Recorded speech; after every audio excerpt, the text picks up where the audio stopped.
The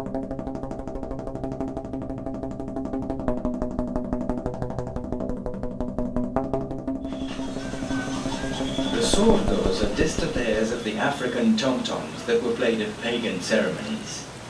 Today's instruments are slightly different, but they and all the new rhythms that have been invented for the samba still contain some of the original beat and power.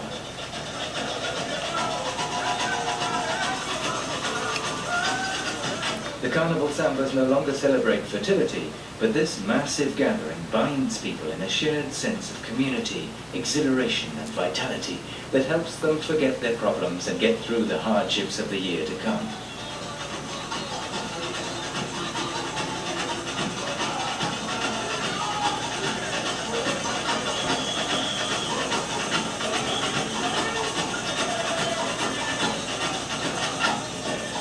It's a time when dreams come true and anybody can be a king or queen, sparkling to the rhythm of the dances.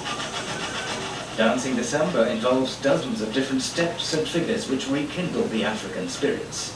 Choreographies that for once bring together all the princesses of the Arabian Nights and the garbage collectors. Everyone dances, everyone sings, everyone can express themselves in the samba. Everyone can be a star for a night. And throwing your cares to the wind and dancing till you drop is one way of getting closer to really being yourself.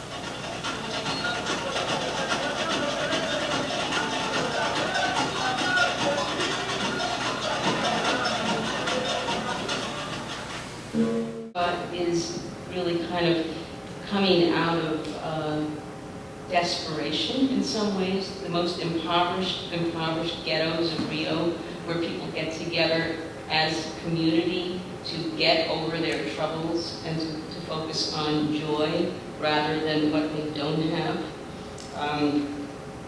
Considered one of the most popular Brazilian cultural expressions, the samba has become an icon of Brazilian national identity. It was in Rio that the dance practiced by former slaves who migrated from Bahia and the Northeast came into contact and incorporated other genres in the cities such as polka.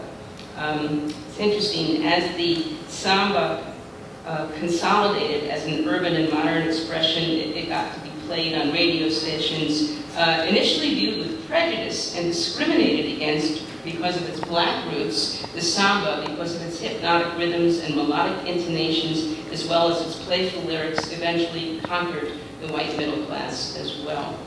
So we do see not only the stories behind the people, but we also see the stories behind the significance of where these musics grew up.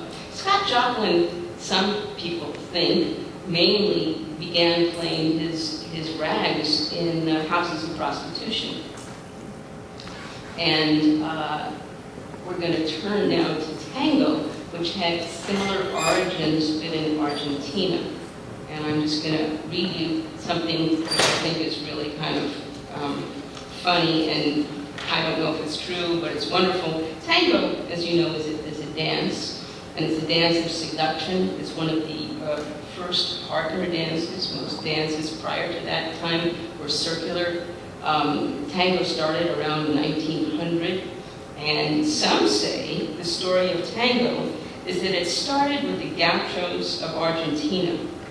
They wore chaps that had hardened from the foam and sweat of the horse's body. Hence, these gauchos walked with knees flexed. They would go to the crowded nightclubs and ask the local girls to dance.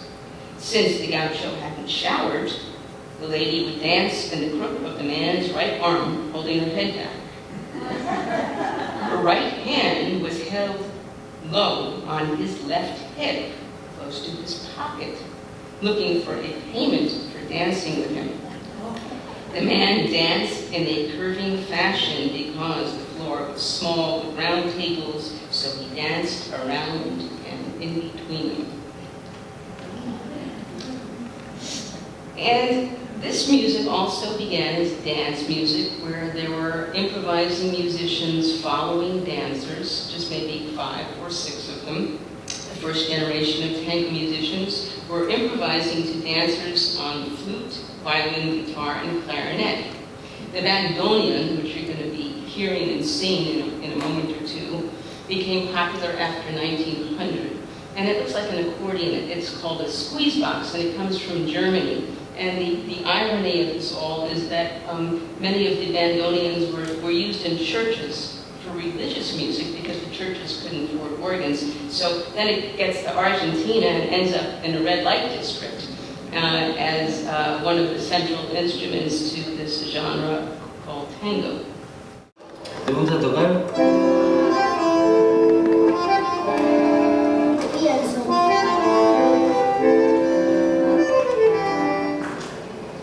This is more bandoneons than you're ever going to see in one room. This is the Grand Master.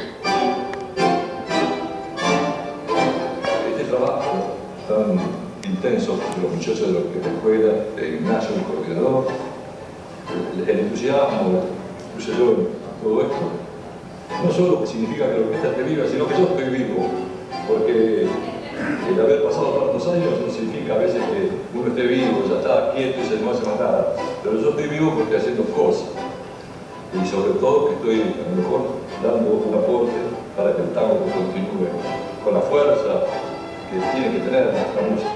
We need guides of the people who play these traditions and who wrote these musics to keep this vital information of this tradition alive.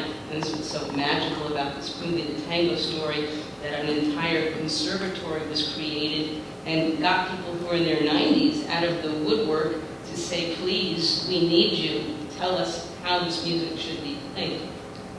And this school still exists today, and so many young women from Asia now attend and play this bandoneon. So not only are we crossing cultural lines, we're crossing gender lines, we're crossing geographic lines in terms of the sharing of musical traditions. I want to just take 2 minutes to play for you a piece that I hold very dear by a composer of Nuevo Tango, Astor Piazzolla. And I'll say nothing about it. You can, if you like, you can look for the milonga rhythm or the tango rhythm. But what really impresses me is the sentiment that supersedes the rhythmic content of this music.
Joplin, Gershwin, and Piazzolla were all composer, performer, improvisers who combined many influences to create music which is powerful, unique, and has had lasting appeal.